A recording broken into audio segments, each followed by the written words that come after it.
जय माता दी भक्तों पौष कृष्ण सफला एकादशी व्रत कथा। पौष मास की जो सफला एकादशी है उसके व्रत का महात्म्य सुनिए भक्तों ध्यान से, और वीडियो पूरी ही सुननी है, आपको अंत तक सुननी है। और वीडियो पसंद आए तो हमारे चैनल को सब्सक्राइब करना भक्तों। भगवान श्री कृष्ण बोले, हे दुष्टर, मैं दान, स्नान, तीर्थ, तप इत्यादि शुभ कर्मों से शीघ्र प्रसन्न नहीं होता हूँ।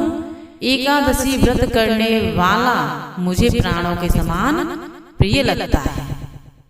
पौष मास के कृष्ण पक्ष की एकादशी का नाम सफला है, सब कार्यों को सफल बनाने वाली है। इसमें नारायण जी की पूजा होती है। ऋतु अनुसार फल फूल तथा धूप दीप इत्यादि का पूजन करना चाहिए। महात्म्य की कथा भी कहता हूँ, प्रेम से सुनो। चंपावती नगरी में महिष्यमान नाम का राजा राज्य करता था। उसके 4 पुत्र थे। बड़े पुत्र का नाम लुम्पक था। वह बड़ा दुराचारी था। मांस, मदिरा, पर स्त्री गमन, पर स्त्री मतलब पराई स्त्री के साथ रहना उसका गमन, वेश्याओं का संग, वेश्याओं का साथ किया करता था, इत्यादि कुकर्मों से संपूर्ण था। पिता ने उसे अपने राज्य से निकाल दिया। वन में एक पीपल का वृक्ष था जो भगवान को भी प्रिय था। सर्व देवताओं का क्रीड़ा स्थल था।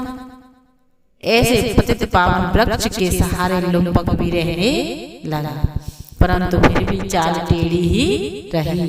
पिता के राज में चोरी करने चला जाता था। पुलिस पकड़कर छोड़ देती थी।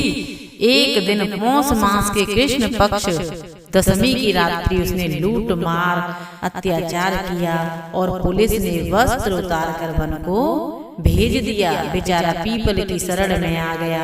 इधर हेमगिरी पर्वत की पवन भी आ पहुंची।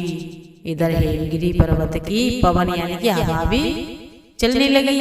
लुम्पक पापी के सब अंगों में गठिया रोग ने प्रवेश किया। हाथ पांव अकड़ गए। प्रातः सूर्योदय होने के बाद कुछ दर्द कम हुई। उसकी गठिया में कुछ दर्द कम हुआ। पेट का गम लगा। जीवों को मारने में आज असमर्थ था और न पेड़ पर चढ़ने की शक्ति थी। नीचे गिरे हुए फल बीन लाया और पीपल की जड़ में रखकर कहने लगा, हे प्रभु, वन फलों का आप ही भोग लगाइए। मैं अब भूख हड़ताल करके शरीर को छोड़ दूंगा। मेरे इस कष्ट भरे जीवन के मृत्यु भली। ऐसा कहकर प्रभु के ध्यान में मगन हो गया। रात्रि भर नींद न आई। भजन कीर्तन प्रार्थना करता रहा, परंतु प्रभु ने उन फलों का भोग नहीं लगाया।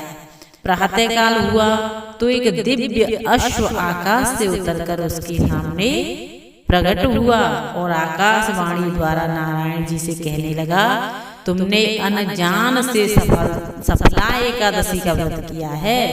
उसके प्रभाव से तेरे समस्त पाप नष्ट हो गए।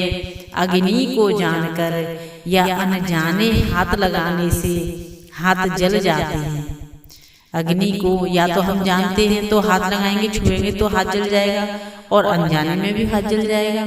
वैसे ही एकादशी भूल कर रखने से भी अपना प्रभाव दिखाती है। और अब तुम इस घोड़े पर सवार होकर पिता के पास जाओ, राज मिल जाएगा। सफला एकादशी सर्व कार्य सफल करने वाली है। प्रभु की आज्ञा से लुम्पक के पास आया पिता उसको राजगद्दी पर बिठाकर आप वन में तप करने चला गया। लुम्पक के राज्य में प्रजा सब एकादशी व्रत विधि सहित किया करती थी। सफला एकादशी के महात्म्य को सुनने से अश्वमेघ यज्ञ का फल मिलता है। इसके महात्म्य को सुनने से अश्वमेघ यज्ञ का फल मिलता है। फलाहार, इस दिन नारियल, नींबू, अनार, सुपारी आदि अर्पण करके नारायण भगवान की पूजा करनी चाहिए। इस दिन तिल और गुड़ का सागर लिया जाता है। बोलिए एकादशी मैया की जय, भक्त वत्सल भगवान की जय।